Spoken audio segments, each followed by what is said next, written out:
I mean, I could go out here and talk about it and so on like that. So then I had another source, separate source, from military out of the Pentagon, and run that through him, and he looked at me and said, "Where did you get the information?" And I said, "All I'm trying to do is vet the information." And so then I thought, well, I better go out and vet it out public.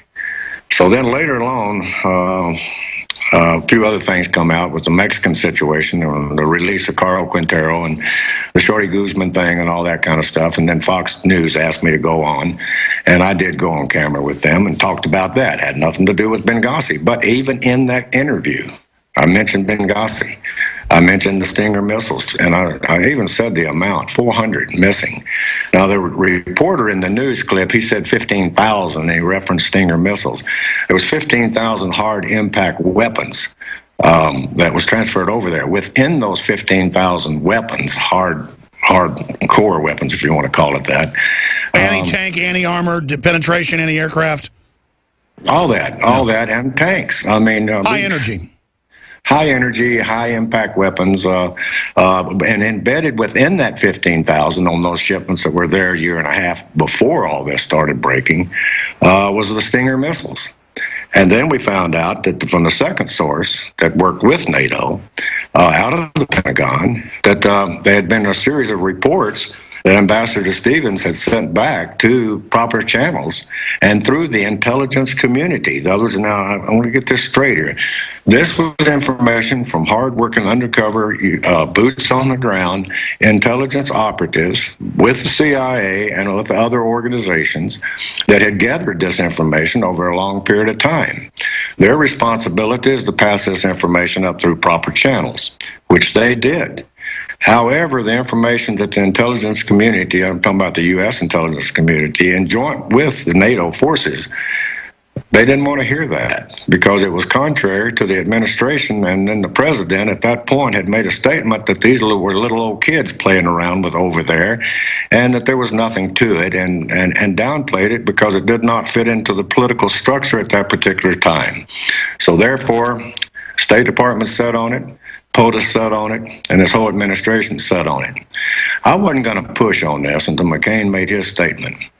So now McCain made his statement, and you can play it anytime you want to.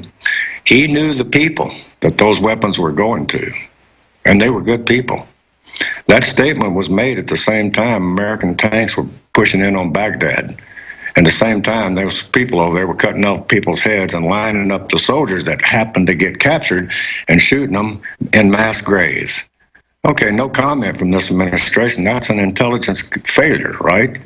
So blame it on the intelligence community. In other words, I'm not taking up for CIA, and I'm not taking up for any organization. I'm trying to put out the facts here the way that they came down the pike. So I thought, well, what am I going to do? I mean, this information is out there. Mainstream media cannot touch it, will not touch it, for whatever reasons, because lose your career, lose your job.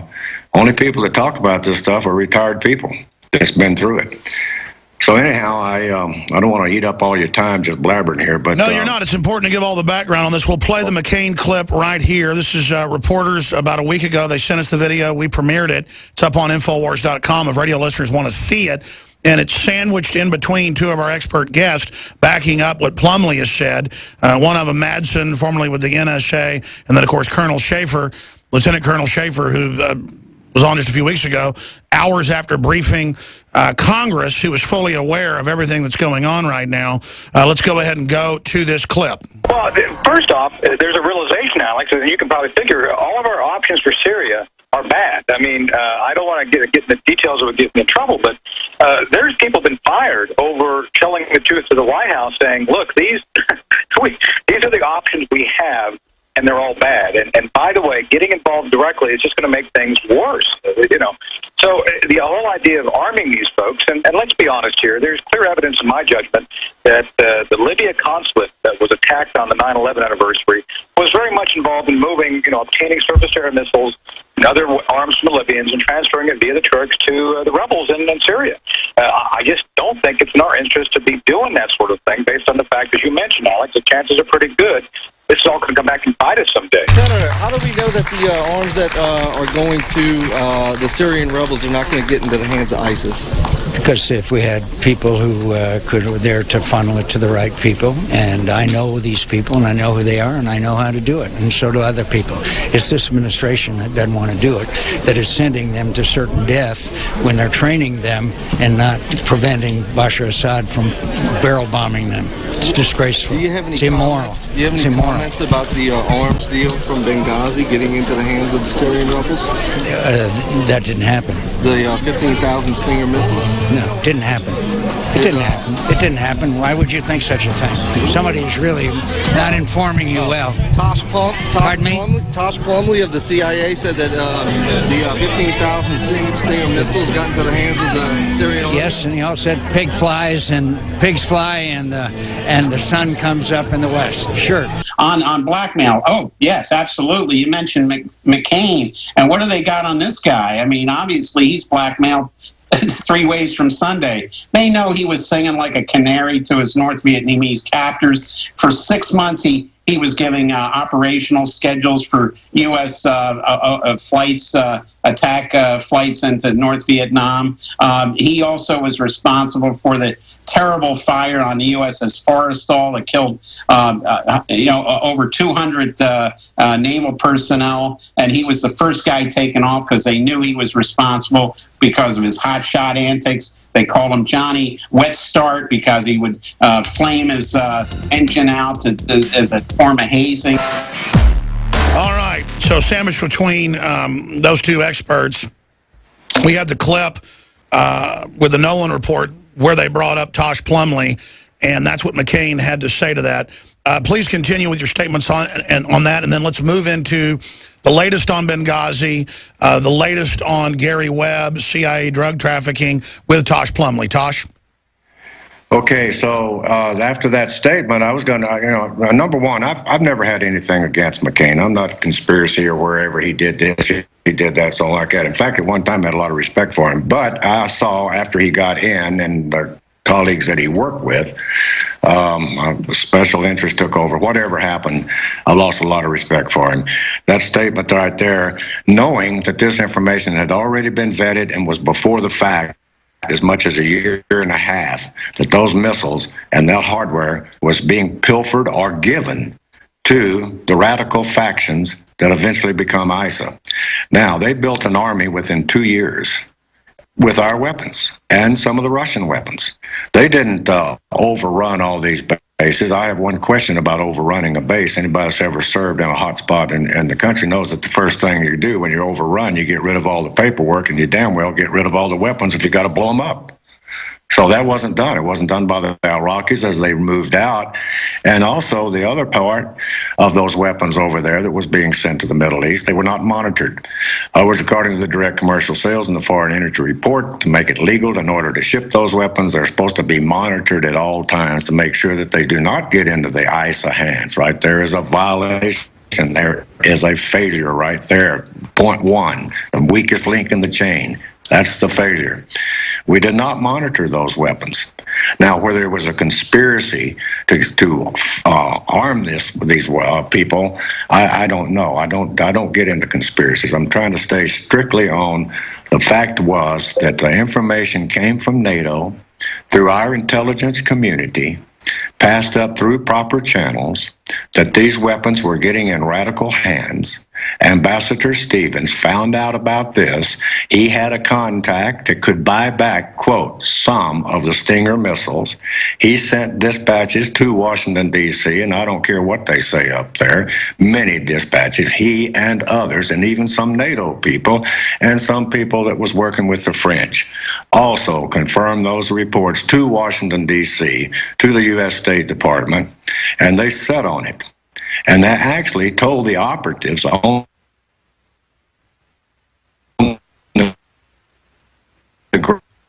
Tosh, I don't want to have a conspiracy theory here. Hold on one second. Number one, it didn't go in with them.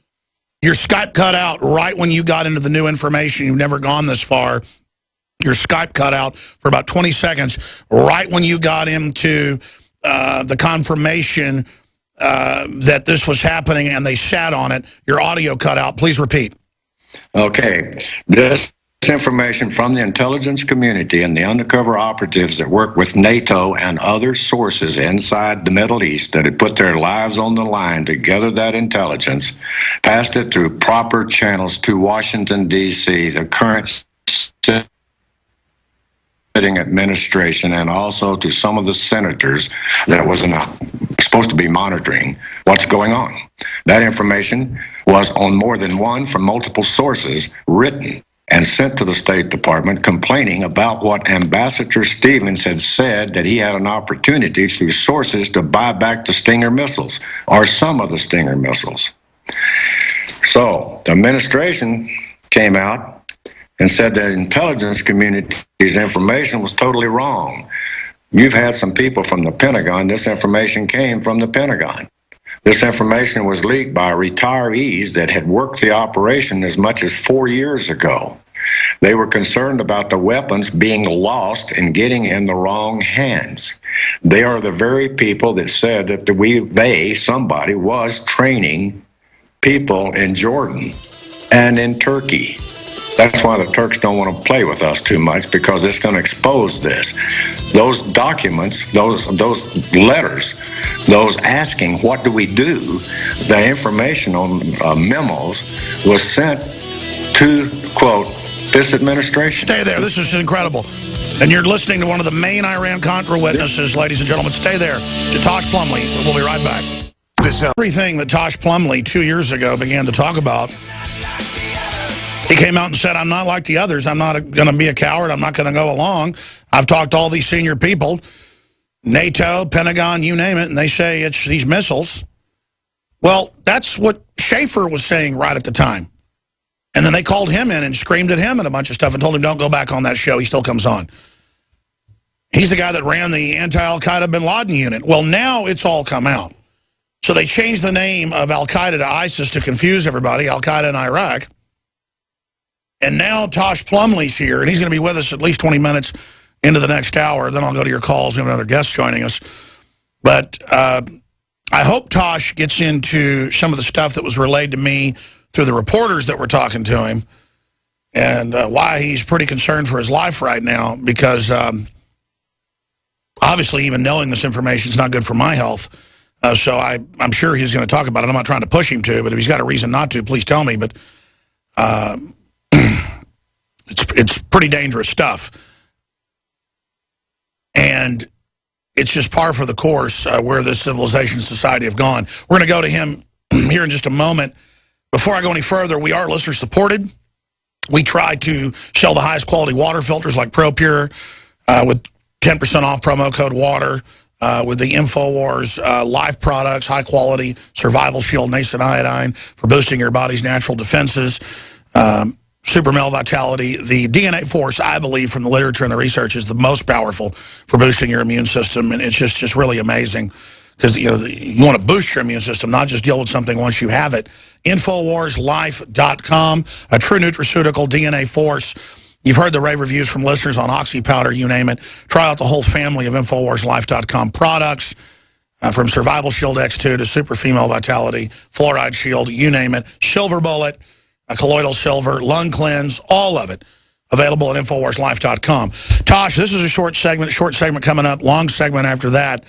But I know you were talking about, you just did your job, you checked all these sources, you've been doing flights, as we speak, you're talking to people, it all comes out to be accurate. McCain makes fun of you, attacks you.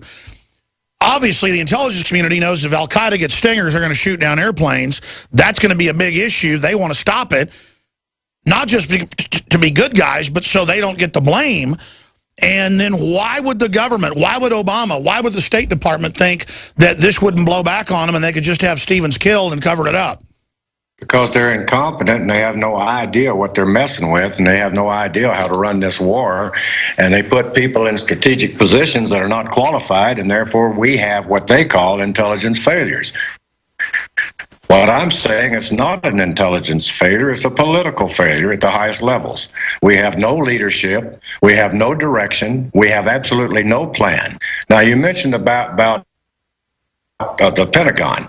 Some of my sources are friends of, hell, some of them are the children of some of the people that I flew with way back when. So I do have a little bit of a lineage of a contact, but it's very important for me to make sure